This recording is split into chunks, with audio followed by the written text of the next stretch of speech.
Oke, bismillahirrahmanirrahim. Halo, jumpa lagi bersama kami di channel Terlalu Manis. Seperti biasa, kami akan memberikan informasi terbaru seputar dunia politik yang semakin hari semakin bergejolak. Terima kasih banyak bagi yang telah mengklik video ini. Semoga kalian semuanya masuk surga. Amin ya robbal alamin.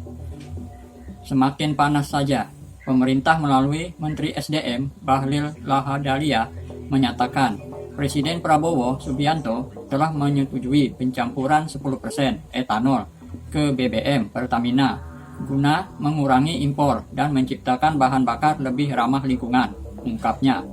Adapun etanol yang akan diuji pada tahun 2026 mendatang. Setelah beredar berita ini, banyak warganet beragam pendapat. Apakah Anda setuju tentang penambahan etanol 10% ini? Ayo kita lihat seperti apa tanggapan videonya. Pak Presiden sudah menyetujui untuk direncanakan mandatori 10% etanol. Dengan demikian kita akan campur bensin kita dengan etanol. Tujuannya apa? Agar tidak kita impor banyak dan juga untuk membuat minyak yang bersih, yang ramah lingkungan. Inilah pernyataan Menteri ESDM Bahlil Lahadalia terkait etanol sebagai campuran bensin keluaran Pertamina pada Selasa 7 Oktober 2025. Bahlil menyebut rencana bauran bioetanol 10% pada bensin kendaraan bermotor yang semula dicanangkan pada 2030 ini memerlukan uji coba sebelum diadopsi sebagai kebijakan energi nasional. Pernyataan Bahlil dibuat setelah operator SPBU swasta seperti Vivo hingga BPAKR membatalkan pembelian BBM dari Pertamina karena adanya kandungan etanol 3,5%. Di sisi lain, Bahlil juga menyatakan bahwa pemerintah mendorong investasi baru pada pabrik pengolahan tebu dan singkong untuk menjadi etanol. Rencana itu sesuai dengan roadmap Peraturan Presiden Nomor 40 Tahun 2023 dengan target peningkatan produksi bioetanol dari tanaman tebu paling sebesar 1,2 juta kiloliter atau KL pada 2030. Sementara menurut Direktur Pertamina Simon Mantiri, saat ini Pertamina juga menjual bensin dengan campuran bioetanol sebanyak 5% melalui produk Pertamax Green 95 dan tersebar di 104 SPBU Pertamina.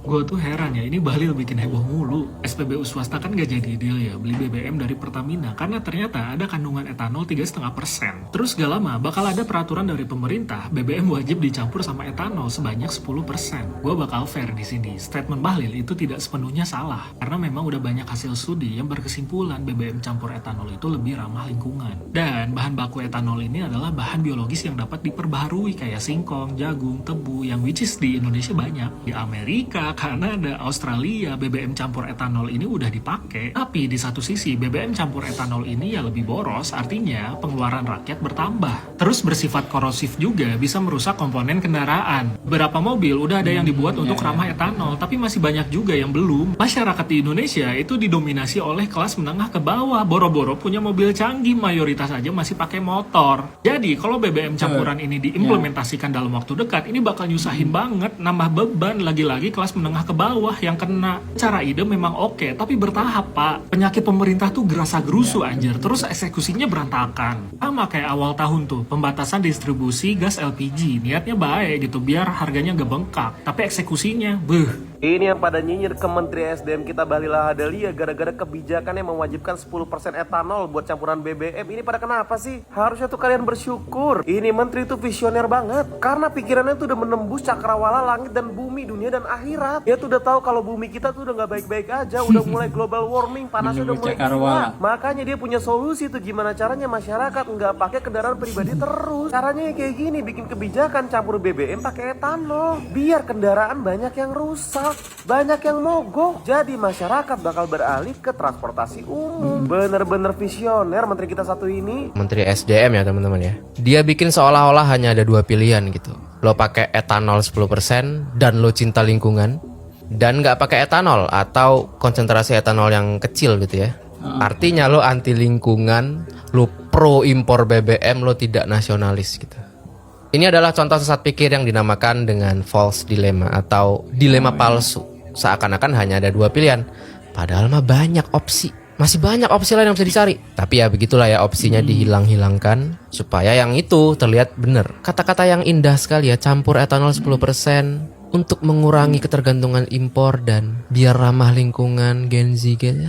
Ya inilah kenapa bahasa politik tuh nggak akan mempan ke orang-orang teknik gitu. Ya tuh masyarakat pada umumnya aja. Dia kira kita tuh sebodoh itu gitu. kemakan sama yang gini-gini. Mau ngurangin ketergantungan impor BBM dengan cara menurunkan kualitas BBM. Orang bangun rumah nih, ini biar kita nggak ketergantungan semen gimana ya? Oh ya udah tambahin air gitu. Roboh rumah lo roboh. Impor berkurang betul. Kendaraan lo jebol. Belum lama kan gua ngepost gitu dampak etanol pada kendaraan yang sampai sekarang bikin gua diserang oleh akun-akun yang briefnya sama gitu ya. Disinformasi, misleading, cek artikel ini voi.id bla bla bla. Ditawarin duit gua 1,5 juta untuk mengedit atau menghapus gitu ya. Tersinggung lah gue, enak aja. Karyawan lu tuh puluhan juta gajinya, masa gue cuma dapat segitu? Tambahin lah nolnya 3 gitu. Etanol itu yang sedang ramai sekarang dan banyak yang DM meminta pendapat saya tentang wacana wajib BBM itu beretanol mulai 2026. Oke, apa sih etanol? Etanol itu campuran biofuel yang dicampurkan ke bahan bakar fosil untuk mengurangi konsumsi bahan bakar fosil. Karena misalnya etanol 10% artinya kita pakai bahan bakar fosilnya hanya 90%. Kemudian etanol itu memang digunakan di banyak negara, terutama di Amerika itu adalah pengguna yang terbanyak, tapi juga banyak negara yang belum menggunakan etanol. Nah, bagaimana pendapat saya? Kita harus tahu dulu kelebihan dan kekurangan etanol. Kelebihan etanol yang pertama mengurangi konsumsi bahan bakar fosil, yang kedua adalah bisa meningkatkan oktan dengan mudah. Nah, tapi dia juga punya beberapa kekurangan. Yang pertama itu adalah nilai energinya tidak sebanyak bahan bakar fosil, sehingga dengan volume yang sama mungkin bensin sedikit, tenaga sedikit berkurang dan konsumsi bahan bakar lebih boros sedikit.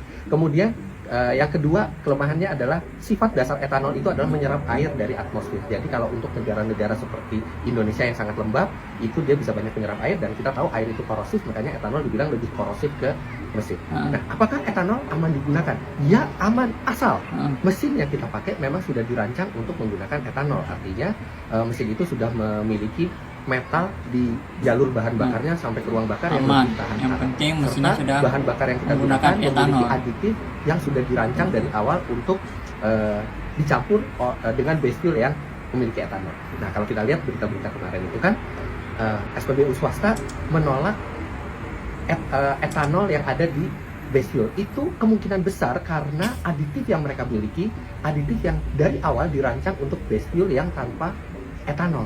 Nah, untuk membuat formulasi bahan bakar atau mengubah formulasi bahan bakar itu tentu membutuhkan waktu. Bahkan pabrikan bahan bakar itu kadang-kadang memiliki teknologi center di beragam negara. Di Amerika untuk meriset aditif yang base fuelnya digunakan di Amerika, yang di Eropa yang menggunakan base fuel yang digunakan di Eropa yang mungkin tanpa etanol di banyak negara. Nah, artinya kan mereka butuh waktu. Dan pabrikan mobil juga butuh waktu untuk menyiapkan mobil mereka itu tahan atau bisa memakai bahan bakar beretanol. Sebagian besar mobil modern sudah bisa, tapi tidak semua. Kemudian mobil-mobil di bawah tahun 90-an itu bahkan sebagian besar tidak bisa menggunakan bahan bakar beretanol. Jadi kalau misalnya pemerintah mau mengubah aturan demi lingkungan yang lebih bersih, bahan bakar yang lebih energi terbarukan, saya dukung 100%, tapi harus diberikan waktu adaptasi untuk industrinya supaya pabrikan mobil bisa merancang mesin yang lebih tahan karat walaupun menggunakan etanol, bahan bakar beretanol. Kemudian SPBU, pabrikan-pabrikan bensin, bahkan mungkin termasuk Pertamina punya waktu untuk membuat formulasi aditif yang bisa bekerja dengan baik dengan bahan bakar dasar yang